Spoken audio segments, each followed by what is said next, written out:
Welcome to my channel Avani's world. Shri Vishvavasu నామ సంవత్సరం ఉత్తరాయణం శిశిర ఋతువు ఫాల్గుణ మాసం కృష్ణపక్షం తృతీయ. ఈరోజు హస్త నక్షత్రం అండి. ప్రస్తుతం శుక్రవారం హస్త నక్షత్రం కలిసి వచ్చింది కాబట్టి మనం అమ్మవారి నామాన్ని జపించాలి. ఎప్పుడైతే హస్త నక్షత్రం ఆదివారం వస్తుందో అప్పుడు అప్పులు అసలు చేయకూడదు, అప్పులు ఇవ్వకూడదండి, గుర్తుపెట్టుకోండి. ఇక ఈరోజు మంత్రబలం ఓం ధనలక్ష్మి అయి నమ, ఓం ధనలక్ష్మి అయి నమ, ఓం ధనలక్ష్మి అయి నమ. ఈ నామాన్ని జపించడం వలన వ్యాపారం వలన కానీ, లేకపోతే విద్య వలన కానీ, జ్ఞానం వలన కానీ, లేదంటే వ్యవసాయం వలన కానీ మనకి ఏదైతే ధనం ప్రాప్తించాలని ఉందో ఆ ధనం అనేది మనకు లభిస్తుంది ఆ ధనలక్ష్మి అనుగ్రహంతో.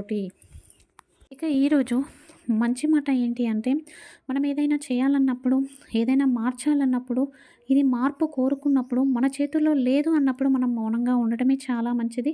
అప్పుడే మనం ప్రశాంతంగా ఉంటాం. ఎప్పుడైతే దాని గురించి ఎక్కువగా ఆలోచించుకొని ఉంటామో మన మనసు పాడైపోయి మన ప్రశాంతత దూరం అయిపోతుంది. ఒక గ్రామం ఉంటుంది, అందులో ఒక రైతు విత్తనాలు చల్లడం కోసం, వర్షం కోసం ఎదురు చూస్తూ ఉంటాడు. అలా ఆలోచించి మనసు పాడు చేసుకుంటూ ఉంటాడు. అదే ఊరిలో అదే పొలం పక్కన ఇంకొక వ్యక్తి మంచిగా విత్తనాలను చల్లేసి తన పనిలో తను బిజీ అయిపోతూ ఉంటాడు. ఇక ఒకరోజు వర్షం రానే వస్తుంది. మంచిగా విత్తనాలు చల్లిన రైతు ఫలవంతంగా అయిపోయి సంతోషంగా ఉంటాడు, లాభాలు వస్తాయి. అదే మిగతా ఎవరైతే వర్షం కోసం ఎదురు చూసారో అతను రోజు వారిలాగానే అరే వర్షం వచ్చింది అన్న సంతోషం లేదు, లాభం లేదు. ఎందుకంటే అతని మనసు ముందే బాధ చెంది ఉంది కాబట్టి. సో అందుకోసమనే ఎప్పుడు కూడా మీరు మీ చేతుల్లో లేని దాని గురించి బాధపడకూడదు. పురాతన కాలంలో గతంలో జరిగిన దాని గురించే ఆలోచిస్తూ భవిష్యత్తును నాశనం చేసుకోకూడదు. దీన్ని ఎప్పటికీ గుర్తుంచుకోండి. ఎందుకంటే మనం కాలాన్ని వెనక్కి తిప్పలేము. ఒక్కసారి కాలం అయిపోయింది అంటే అది మళ్ళీ తిరిగి రాదు.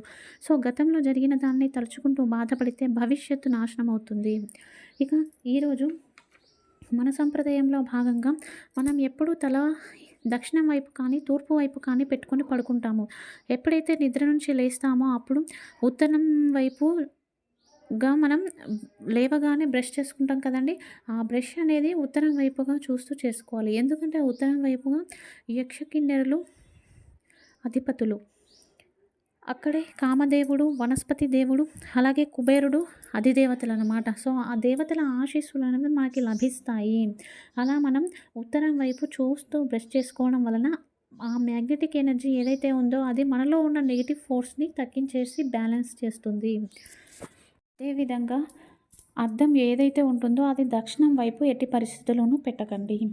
ఇక ఈరోజు మనం వాస్తులో మనం ఎప్పుడైతే ఇల్లు కట్టాలనుకుంటామో ఆ స్థలంలో ఏదైనా చెట్లు ఉన్నాయనుకోండి, ఆ చెట్లను తీసేసి మనం ఇల్లు కడుతూ ఉంటాము. ఒకవేళ ఆ చెట్లు ఫలించే చెట్లు అనుకోండి, అంటే పండ్లు కాసే చెట్లను కనుక మనం తీసేసినట్లయితే పుత్రనాశనము అని చెప్పేసి శాస్త్రంలో ఉంది. అలాగే పాల వృక్షంని కనుక తీసేసినట్లయితే దారిద్ర్యము, అనారోగ్యము అని చెప్పేసి ఉంది. సో కాస్త చూసుకొని పరిహారాలు చేసుకోండి. ఇక ఈరోజు తారాబలం అండి. ఈరోజు నిత్య నక్షత్రం చిత్త, అశ్విని మఖ మూల నక్షత్రం వారికి ప్రత్యక్తార, భరణి పుబ్బ పూర్వాషాఢ నక్షత్రం వారికి క్షేమతార, కృతిక ఉత్తరాషాఢ నక్షత్రం వారికి విపత్తార, రోహిణి హస్త శ్రవణ నక్షత్రం వారికి సంపదతార, మృగశిర చిత్త ధనిష్ట నక్షత్రం వారికి జన్మతార, ఆరుద్ర స్వాతి శతభిష నక్షత్రం వారికి పరమమిత్రతార, పునర్వసు విశాఖ పూర్వభద్ర నక్షత్రం వారికి మిత్రతార, పుష్య అనురాధ ఉత్తరాషాఢ నక్షత్రం వారికి నైదనతార, ఆశ్లేష జ్యేష్ఠ రేవతి నక్షత్రం వారికి సాధకతార. ఆచరించవలసిన పూజ అండి.